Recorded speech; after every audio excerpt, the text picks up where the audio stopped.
Alberto says, my mind agrees with you, but my heart is still not there yet. And that's what's important. It's to bringing from the head to the heart and begin to understand that the Course is teaching us that we can experience the world through fear or through love.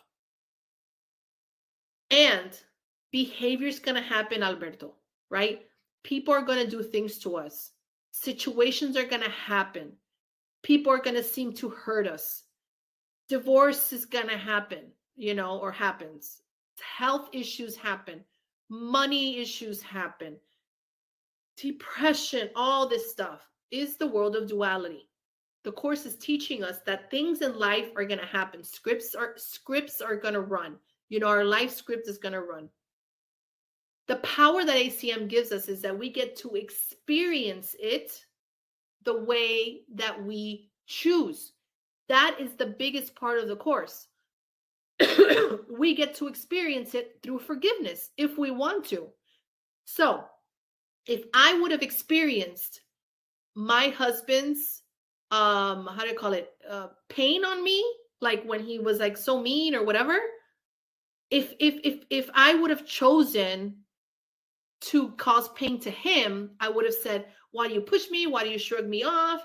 What's that tone? Why are you acting like that? What's going on? Like that kind of acting is from fear.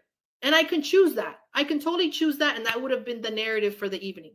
But I didn't. I chose love. I said, wow, he's scared. I'm scared. I'm just not going to say anything right now. I'm just going to be with the stroller, with my son, with the air, with the birds. What's really happening right now? Nothing.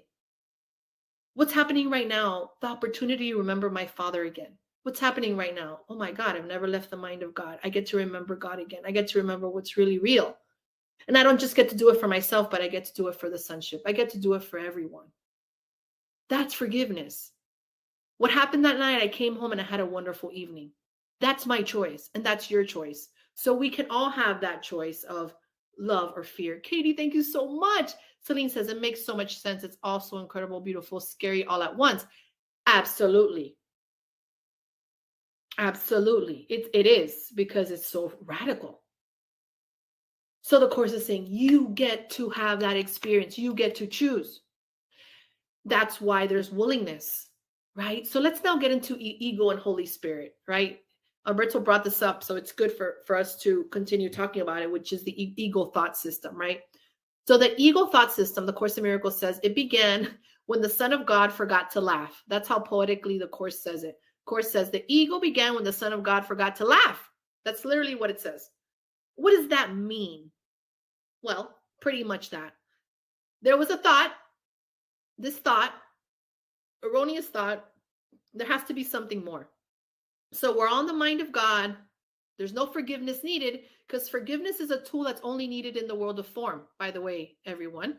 It's not needed in the mind of God. Because in the mind of God, there's no forgiveness needed, because we're whole, we're complete. We know the truth.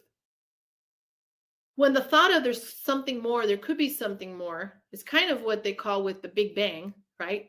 It's but the Course says just separation appeared to happen, but we're still in the mind of God, and the egoic thought system came in. So then we have the ego of separation, of duality, this world of, and the Course in Miracles, it says that we're trying to play God now. And we feel guilty because we made that separation. We actually feel like in unconscious guiltiness that we decided to separate from our Father. So the Course in Miracles says, oh my God, this is going to get all kind of crazy, guys. I should have kind of given you like a heads up when we started. The Course in Miracles says that we're never upset for the reason we think. Okay? The reason we're never upset for the reason we think is because we're not really upset at that person or that thing. We're actually unconsciously feel guilty because of the decision to separate from God in the first place, to leave our Father. And what happens is when we supposedly feel that we left our Father or that oneness or that love, don't you guys feel in this world that you always want that oneness, that you always want that love, that you always want to be loved? Just because we know what that is. But we forget that we've actually created this dream. And with that guilt, now we're in this world of separation, and we're trying to play God and think we can do it better than God. And don't you feel that way sometimes? Like you want to do it better than God. Like you want to get that apartment. You want to get that relationship. You want to make this money. You want to do this. You want to do that. Blah, blah, blah, blah. It's like, and then there's no room for God because you want to control, you want to manipulate. So you're going to play God now. You're going to play God with your health. You're going to play God with your relationships. You're going to play God with your money. You got this under control. You're the king. You're the queen. Roar, right? That's what we do in life. We grab the bull by the horns. And you know what that does?